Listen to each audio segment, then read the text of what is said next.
Hello दोस्तों, एक बार फिर से आप सबका स्वागत है। आइए शुरू करते हैं प्राचीन काल से रिलेटेड एक मोस्ट इम्पोर्टेंट टॉपिक। जो हमारा आज का टॉपिक है वो प्राचीन काल के ही इतिहास से रिलेटेड टॉपिक है, सिंधु हड़प्पा या नदी घाटी की सभ्यता।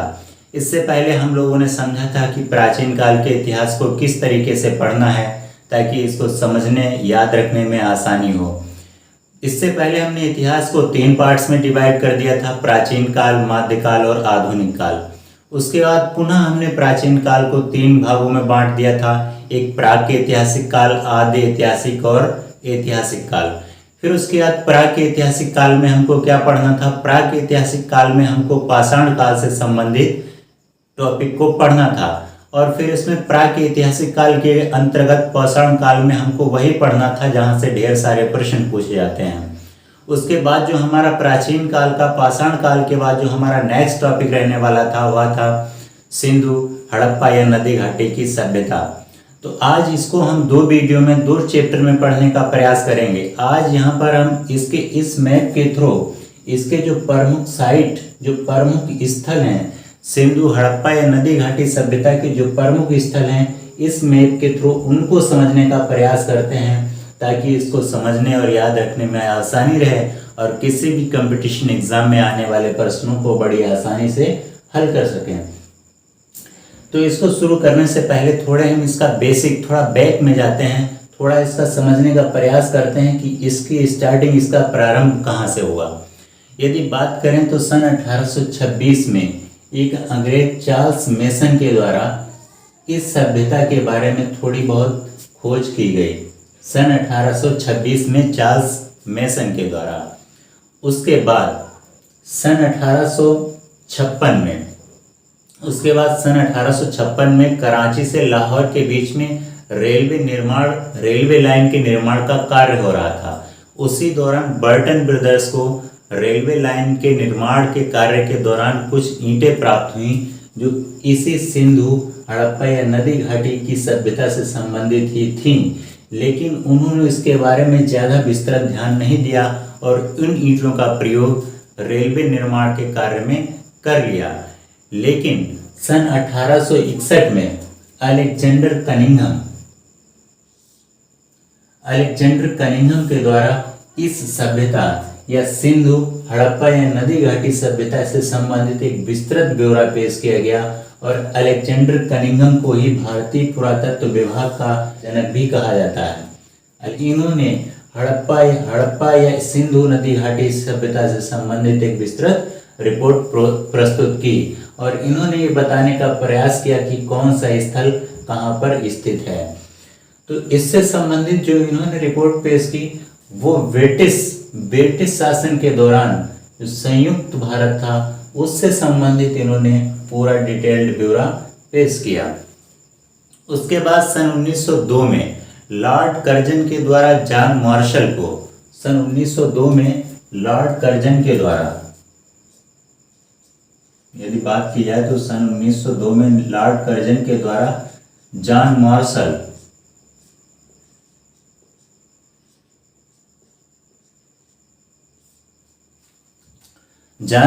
को भारतीय पुरातत्व विभाग का पहला महानिदेशक बनाया गया या नियुक्त किया गया।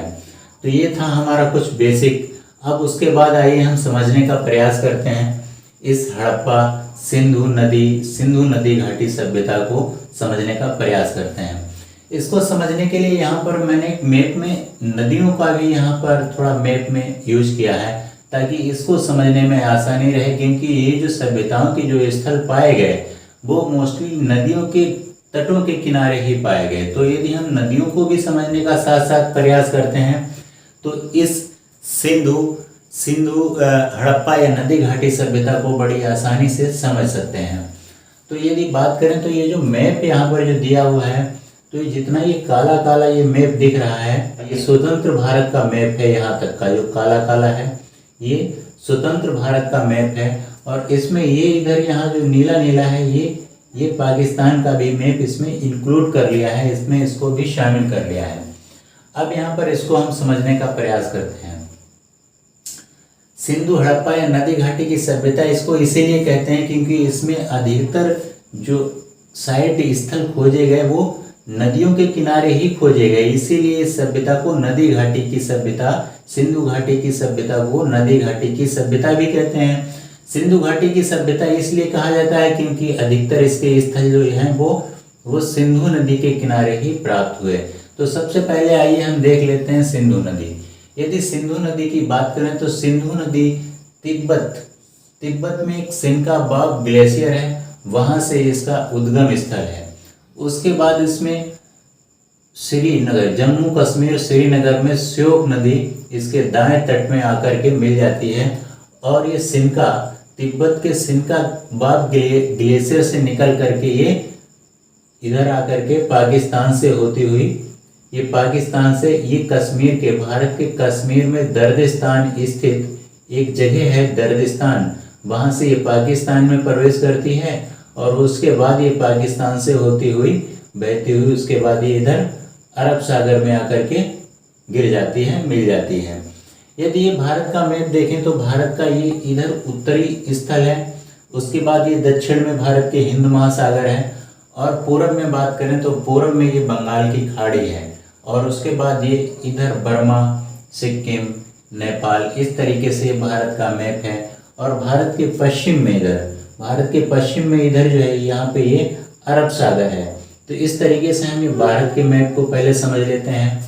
ये भारत का उत्तर है जम्मू कश्मीर, उसके बाद दक्षिण में कन्याकुमारी, और उसके बाद पूरब में ये पूर्वोत्तर के राज्य हैं जैसे त्रिपुरा, सिक्किम, मेघालय, और फिर उसके बाद लास्ट पॉइंट इधर गुजरात का, पश्चिम में, भारत के बिल्कुल पश्चिम में गुजरात का लास्ट पॉइंट है।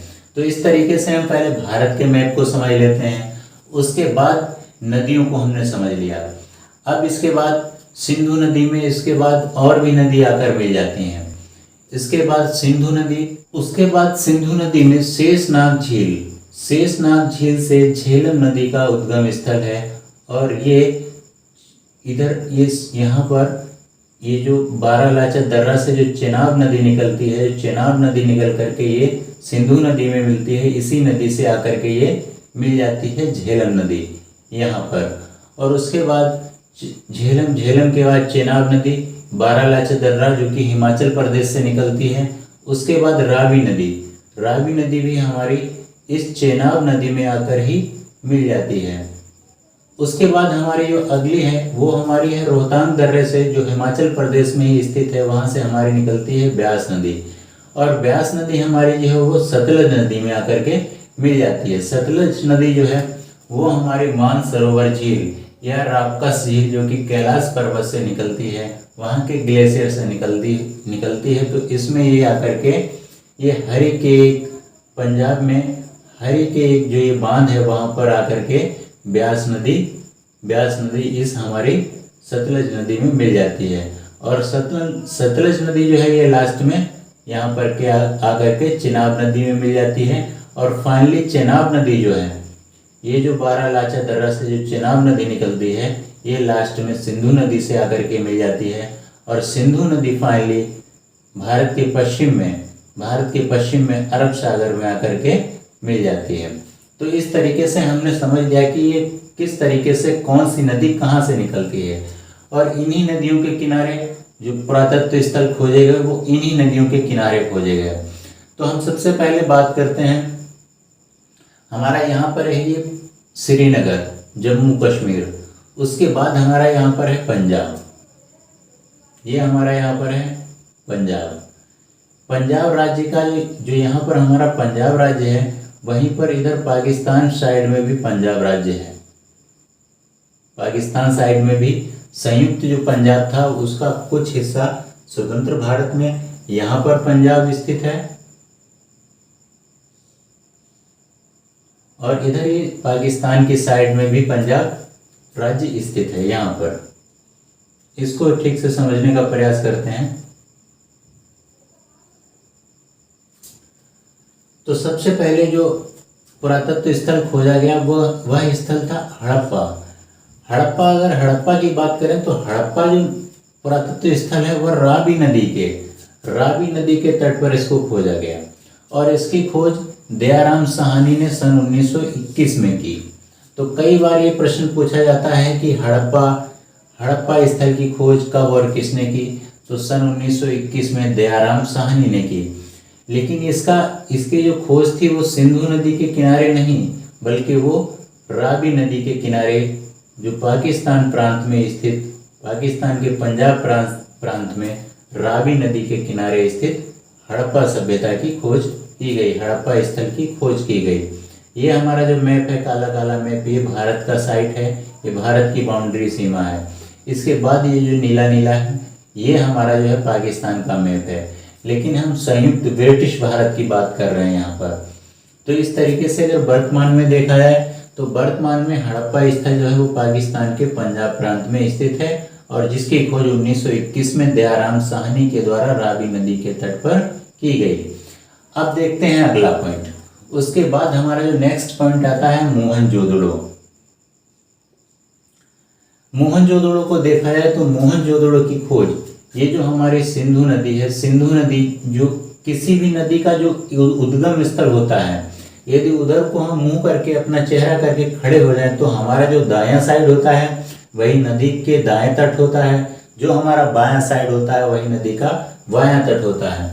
तो सिंधु नदी जो है इसका जो दायां तट है वहीं पर, सिंधु नदी के दाएं तट पर मोहनजोदड़ो, जिसका अर्थ होता है मृतकों का टीला, सिंधु नदी के दाएं तट पर सन 1922 में राखलदास बनर्जी के द्वारा सिंध प्रांत के लरकाना जिले में मोहनजोदड़ो पुरातत्व स्थल की खोज की गई।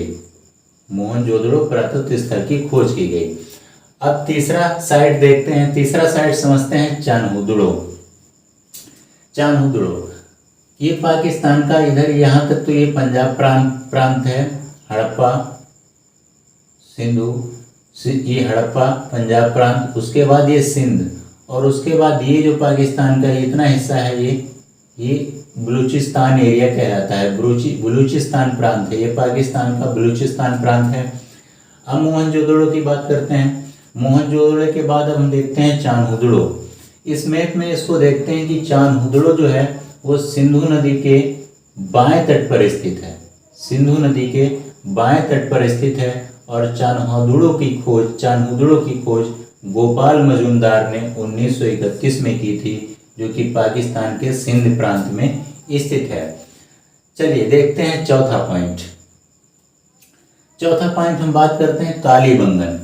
कालीबंगन को अगर हम देखें तो कालीबंगन जो भारत की बाउंड्री है उसके अंदर आता है। यदि बात की जाए कि भारत में सर्वाधिक जो हड़प्पा सभ्यता है, जो सिंधु हड़प्पा या नदी घाटी की सभ्यता है, जो इसके सर्वाधिक स्थल हैं वो कहाँ खोजे गए? तो उनके सर्वाधिक स्थलों की खोज गुजरात राज्य में की गई। इसके लगभग 1500 के आसपास स्थल खोजे गए, 1500 साइट खोजे गए, जिनमें से 400 के आसपास, 400-450 के आसपास साइट पाकिस्तान में खोजे गए और लगभग 1000 के आसपास साइट इसके भारत में खोजे गए। लेकिन हमको यहाँ पर वही पढ़ना है जो एग्जाम के पॉइंट ऑफ व्यू से मोस्ट इम्पोर्टेंट है। तो अगला हमारा पॉइंट है कालीबंगन। कालीबंगन घग्गर नदी, ये जो घग्गर नदी निकलती है इसके बाएं तट पर स्थित है कालीबंगन, घग्गर नदी के बाएं तट पर। और इसकी खोज बीबी लाल ने सन 1953 में की थी और ये राजस्थान राज्य में पड़ता है। कालीबंगन जो हमारा है वो राजस्थान राज्य में पड़ता है। इसके बाद हम देखते हैं नेक्स्ट हमारा जो स्थल है वह है कोटदीजी। कोटदीजी सिंधु नदी के किनारे स्थित है, सिंध प्रांत में कोटदीजी, ये हमारा कोटदीजी है जो कि चिनाब नदी के दाएं तट पर दाईं तरफ और सिंधु नदी के बाईं तरफ स्थित है कोटदीजी। सिंधु नदी के किनारे स्थित है, ये पाकिस्तान के सिंधु प्रांत में स्थित है, पाकिस्तान के सिंध प्रांत में स्थित है और इसकी खोज फजल अहमद ने सन 1953 में की थी। अगला पॉइंट देखते हैं रंगपुर। रंगपुर हमारा कहाँ पे पड़ता है? रंगपुर हमारा गुजरात में पड़ता है। रंगपुर जो हमारा पुरातत्व स्थल है ये गुजरात में पड़ता है, गुजरात के कठियावाड़ जिले में, और इसकी खोज सन 1953 में रंगनाथ राव ने की थी और ये मादर नदी के किनारे स्थित है। नेक्स्ट पॉइंट देखते हैं। नेक्स्ट पॉइंट हमारा है लोथल। लोथल हमारा काफ़ी इंपॉर्टेंट है, कई बार इसको एग्जाम में पूछा भी गया। लोथल जो है इसकी खोज भी गुजरात, लोथल भी हमारा गुजरात राज्य में ही पड़ता है। लोथल भी हमारा गुजरात राज्य में पड़ता है। इसकी खोज रंगनाथ राव ने 1957 में की। अहमदाबाद में भोगवा नदी के किनारे ये स्थित पुरातत्व साइट है।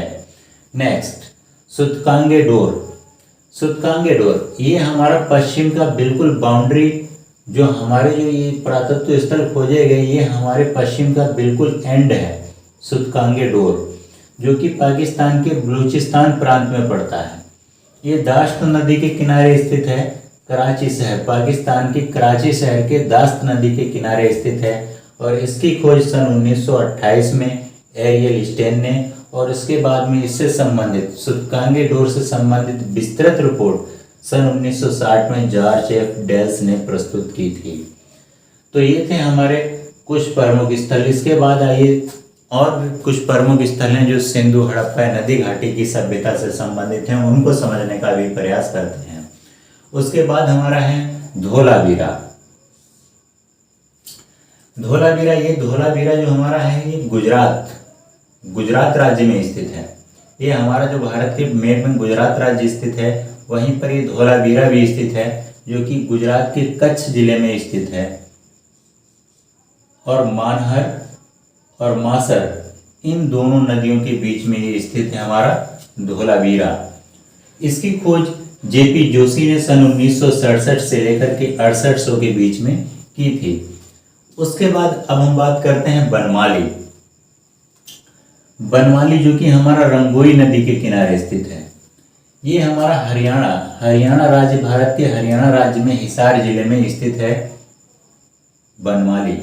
तो हरियाणा हमारा यहाँ पर हरियाणा राज्य है, हिमाचल प्रदेश के पास हरियाणा राज्य है, वहीं पर ये हमारा बनमाली स्थित है रंगोई नदी के किनारे। इसकी खोज सन 1974 में रविंद्र सिंह बिष्ट ने की थी। ये है हमारा हरियाणा राज्य, भारत के मैप में ये हमारा हरियाणा राज्य है।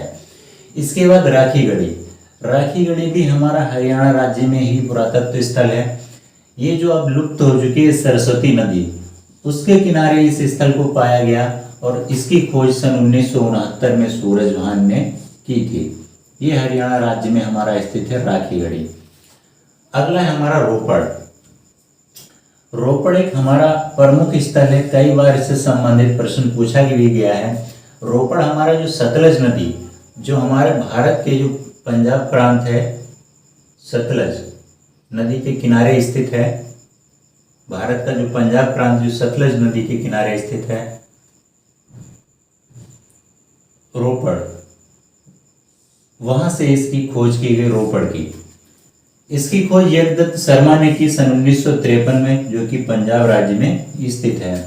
तो पंजाब राज्य ये पाकिस्तान प्रांत, पाकिस्तान में स्थित पंजाब है। ये भारत में स्थित ये जो भारत का पंजाब, इसको भारत में ही पंजाब कहा जाता है और पाकिस्तान में ही इसको पंजाब कहा जाता है। तो ये सतलज नदी के किनारे स्थित है। तो यहाँ पर चिनाब, झेलम, चिनाब, रावी, ब्यास, सतलज, इस तरीके से ये सतलज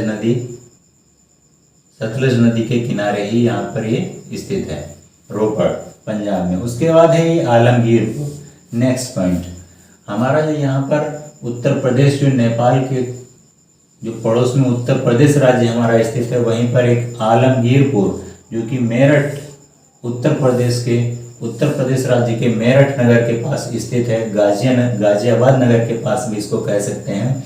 ये हिंडन नदी के किनारे स्थित है। इसकी खोज यज्ञदत्त शर्मा ने सन 1958 में की थी। लास्ट हमारा पॉइंट है जो बिल्कुल हमारा दक्षिण का किनारा है, जो हमारा जो ये सिंधु हड़प्पा नदी घाटी सभ्यता का जो बाउंड्री स्थल है, उसका जो दक्षिणी किनारा है ये दाइमाबाद, ये गोदावरी नदी के किनारे है। गोदावरी नदी की सहायक नदी परवर नदी के किनारे स्थित है दाइमाबाद, और इसकी खोज बीपी बोपर्दिकर ने सन 1958 में की थी। ये महाराष्ट्र के अहमदनगर जिले में स्थित है। तो ये थे हमारे सिंधु हड़प्पा नदी घाटी की सभ्यता से संबंधित प्रमुख साइट, जहाँ से किसी भी कंपटीशन के एग्जाम में पूछे जाते हैं मोस्ट इम्पोर्टेंट सवाल। तो मैं उम्मीद करता हूँ कि किसी भी कंपटीशन एग्जाम में इस मैप के थ्रू आपको हड़प्पा सभ्यता से संबंधित जो भी स्थल हैं उनको समझने और याद रखने में बड़ी आसानी रहेगी। अगर आप इस तरीके से समझने का प्रयास करते हैं, मैप के थ्रू समझने का प्रयास करते हैं, मैं 100% गारंटी के साथ कहता हूँ कि आप इसको बड़ी आसानी से समझ सकते हैं। हाँ, और लास्ट में एक बात आपसे ज़रूर कहना चाहूँगा कि आप एक मैप को परचेज कर लीजिए। आप भारत के मैप को परचेज कर लीजिए जिसमें पाकिस्तान का भी मैप इंक्लूड रहेगा। तो उस मैप के थ्रू अगर आप इसको समझने का प्रयास करते हैं तो और अच्छे और बेहतर तरीके से आप इसको समझ सकते हैं, क्योंकि उसमें राज्यवार आपको बिल्कुल सटीक लोकेशन आपको प्राप्त होगी कि कौन सा स्थल कहाँ पर स्थित है। तो उम्मीद करता हूँ कि किसी भी कंपटीशन एग्जाम के लिए ये वीडियो आपके लिए काफ़ी उपयोगी रहेगा। और अगर यदि आपके लिए वीडियो काफ़ी उपयोगी साबित हो तो आपसे रिक्वेस्ट है कि वीडियो को लाइक, शेयर और चैनल को सब्सक्राइब जरूर कर लीजिएगा। मिलते हैं नेक्स्ट वीडियो में, तब तक के लिए थैंक यू सो मच।